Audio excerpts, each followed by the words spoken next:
ప్రముఖ సినీ నటి శ్రీమతి సంగీత గారి ప్రారంభించారు. ఐవీఎఫ్ చికిత్సలో 25% భారీ discount, free doctor consultation, free ultrasound scan. 49 అంటే సంతానం, 49 అంటే సంతోషం. నమస్తే, వెల్కమ్ టు అవర్ ఛానల్. నేను సిరి.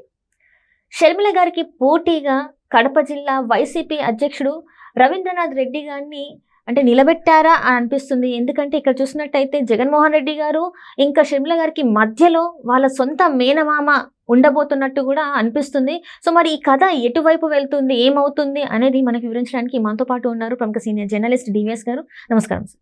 నమస్తే సార్. ఇప్పుడు చూస్తుంటే విజయమ్మ గారి బ్రదర్ ఎవరైతే ఉన్నారో రవీంద్రనాథ్ రెడ్డి గారు, ఆయన ఇప్పుడు షర్మిల గారికి పోటీగా అని చెప్పేసి కొన్ని వార్తలు వస్తున్నాయి. అంటే జగన్మోహన్ రెడ్డి గారు డైరెక్ట్గా షర్మిల గారిని ఫేస్ చేయలేక ఇప్పుడు మరి రవీంద్ర రెడ్డి గారిని మధ్యలో నిలిచబెట్టారా? అసలు ఏంటి, ఏమంటారు మరి? నువ్వు అన్నది ఎలా గుర్తొస్తుందంటే, పురాణాల్లో వీటిల్లో మహాభారతంలో ఒక పెద్ద యోధుడితో పోటీ పడలేక, పోరాటం చేయలేక ఇంకొకరిని తీసుకొచ్చి మధ్యలో అడ్డం పెడతారు. భీష్ముడితో యుద్ధం చేయలేక ఏం చేస్తారు, భీష్ముడు శిఖండి వస్తే యుద్ధం చేయడు, అందుకని శిఖండిని తీసుకొచ్చి ముందు పెడతారు. అదే అప్పుడు ఇది వాళ్ళ షర్మిలతో ఎదుర్కోలేక, షర్మిలతో పోరాటం చేయలేక జగన్మోహన్ రెడ్డి తన మేనమామని అడ్డం పెట్టుకున్నాడా? ఇద్దరికీ మేనమామ ఎవరు? రవీంద్రనాథ్ రెడ్డి, కమలాపురం మాజీ ఎమ్మెల్యే, విజయమ్మకి తమ్ముడు. మనం చూసాం మొన్న కూడా ఆ రోజు ఇడుపులపాయ ఘాట్ దగ్గర ఏది జగన్మోహన్ రెడ్డి వచ్చాడు, షర్మిల వచ్చింది, విజయమ్మ అటు కొడుకుతో పాటు వెళ్ళి నివాళులు అర్పించింది, ఇటు కూతురుతో పాటు వెళ్ళి నివాళులు అర్పించింది. ఉదయం ఒకళ్ళు, సాయంత్రం ఒకళ్ళు. ఆ రోజు ఆమె నలిగిపోయింది. ఎవరు? విజయమ్మ. భయపడింది, కొడుకు దగ్గరికి వెళ్ళాలంటే భయపడింది. ఎందుకంటే అంతకుముందే ఆమె అమెరికా నుంచి వీడియో రిలీజ్ చేసింది. అవినాష్ రెడ్డిని ఓడించమనేవి ఆ వీడియోలో డైరెక్ట్గా పిలిపివ్వకపోయినా ఇండైరెక్ట్గా అనిపించింది. ఎందుకంటే అక్కడ నుంచి వెళ్ళి కడప నుంచి పోటీ చేసిందంటే షర్మిల గారే పోటీ చేశారు. సో అక్కడ నుంచి నిల్చుంది వైసీపీ నుంచి వెళ్ళి అవినాష్ రెడ్డి గారు నిలిచినారు. అంటే షర్మిల రాజశేఖర రెడ్డి బిడ్డ, రాజశేఖర రెడ్డి ఆశయాల సాధన కోసం షర్మిలను గెలిపించండి అని విజయమ్మ ఇచ్చిన దీంట్లో ప్రజలు ఏం అర్థం చేసుకున్నారు? షర్మిలను గెలిపించండి అంటే అవినాష్ రెడ్డికి వెయ్యొద్దనే కదా. అంటే వైఎస్ఆర్ కాంగ్రెస్ పార్టీ అభ్యర్థికి వ్యతిరేకంగా విజయమ్మ పిలిపించింది. జగన్మోహన్ రెడ్డి నుంచోబెట్టిన అభ్యర్థికి ఓట్లు వేయొద్దని తల్లి చెప్పింది అనేది ప్రజల్లోకి బలంగా వెళ్ళింది. ఒక్క కడపే కాదు, పులివెందులే కాదు, దాని ఇంపాక్ట్ రాష్ట్రం మొత్తం పడింది. అంటే కొంతమంది వైసీపీ నేతలు కూడా ఇదే చెప్తున్నారు. షర్మిల గారిది ఇంకా విజయమ్మ గారి వల్ల కూడా పార్టీ ఓడిపోవడానికి వీళ్ళు కూడా వన్ ఆఫ్ ద రీజన్ అని కూడా చెప్తున్నారు. ఏది ఆ తోపు దుర్తి అదే మాట అన్నాడు, ఆ తర్వాత కేతిరెడ్డి అదే మాట అన్నాడు, అందరూ కాటసాని అన్న మాటల్లో కూడా ఇవాళ మరి జగన్మోహన్ రెడ్డి షర్మిల భయం పట్టింది. మొన్నటి ఓటమికి ప్రధాన కారణం తల్లి చెల్లెళ్ళే.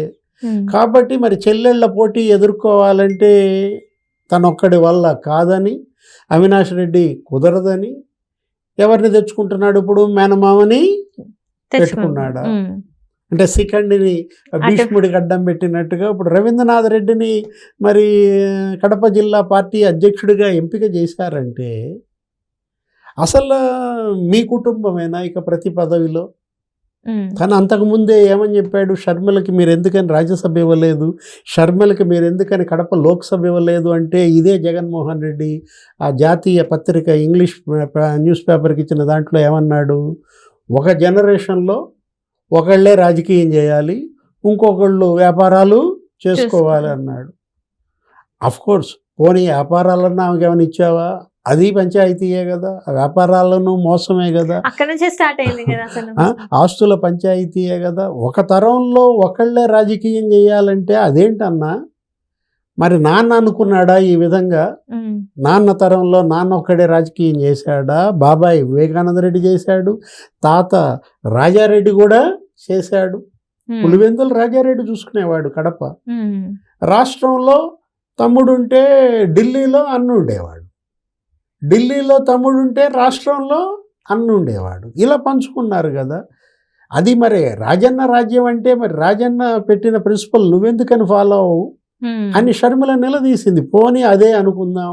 అలా అనుకుంటే మరి ఈ తరంలో మరి అవినాష్ రెడ్డి ఇదే తరం కదా, ఒకే జనరేషన్, ఒకే కుటుంబంలో అవినాష్ రెడ్డికి ఎందుకు ఇచ్చావు మరి? పోనీ మేనమామ, ఇప్పుడు ఈయనే నువ్వు చెప్పింది ఎవరు? రవీంద్రనాథ్ రెడ్డి. ఒకే కుటుంబం, ఒకే జనరేషన్లో మరి ఎలా ఇచ్చావు రవీంద్రనాథ్ రెడ్డికి? ఆయన ఇంకొకళ్ళు ఉన్నారు బాబాయ్, ఎవరు? వైవి సుబ్బారెడ్డి, చిన్న అన్నే కదా, చిన్నమ్మ భర్త వైవి సుబ్బారెడ్డి. మరి ఆయనకి ఎట్లా ఇచ్చారు రాజ్యసభ? ఆయన బావమరిది ఉన్నాడు ఇంకొకడు, బాలినేని శ్రీనివాసరెడ్డి, అతను మరి ఒంగోలు ఎమ్మెల్యేగా ఇచ్చారు.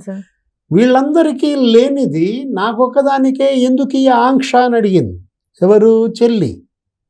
ఆ చెల్లి అడిగే ప్రశ్నలకు సమాధానం చెప్పలేని ఈ అన్న ఇప్పుడు ఎవరిని అరువు తెచ్చుకుంటున్నాడు? తనకు అండగా మేనమామని అండగా తెచ్చుకుంటున్నాడా?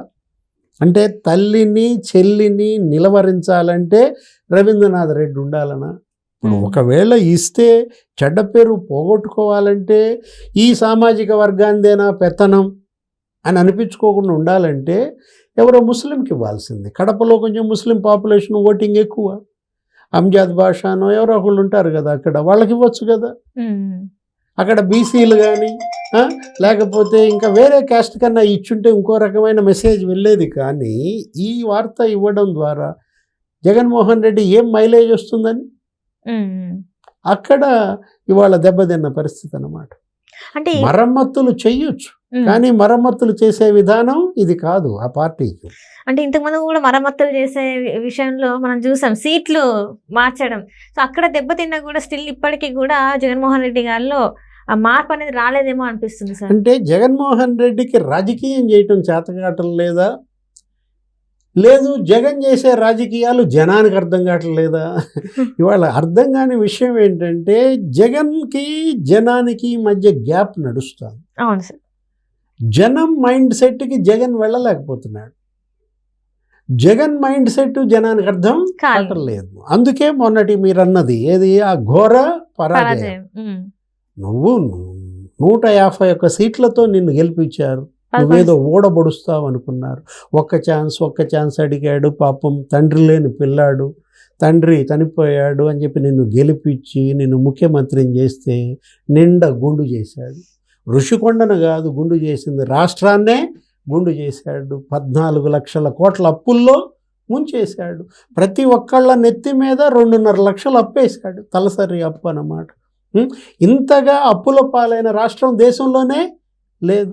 సహజ వనరులన్నీ దోచేశారు, భూములు గనులు మనం చూసాం. ఇసుక 19,000 కోట్లు, మద్యం అరే ఏరులై పారిపించారు, చీప్ లిక్కర్ తీసుకొచ్చారు, అది 20,000 కోట్లు. ఇట్లా ఈ అవినీతి కుంభకోణాలు, మరోవైపు ఈ కుటుంబ ఘర్షణలు. ఇవాళ జగన్మోహన్ రెడ్డిని ఓడించింది ఎవరో కాదు, ఆయన కుటుంబమే ఆయన ఓడించింది అనమాట. అందుకనే మళ్ళా ఇంకో కుటుంబ సభ్యుడిని కడప జిల్లా అధ్యక్షుడిని చేశాడా? ఇవాళ తను తప్పు తెలుసుకోవాలి, తప్పు దిద్దుకోవాలి. ఆ దిశగా జగన్మోహన్ రెడ్డి 2 చేయటం లేదు. ముందు అతను చేసుకోవాల్సింది, తేల్చుకోవాల్సింది చెల్లెళ్లతో, సునీత, షర్మిల, విజయమ్మ. ఆ ముగ్గురికి న్యాయం చేయలేనాడు పార్టీకి ఏం న్యాయం చేస్తాడు? లీడర్స్కి ఏం న్యాయం చేస్తాడు? క్యాడర్కి ఏం న్యాయం చేస్తాడు? Right. Thank you so much. నమస్తే.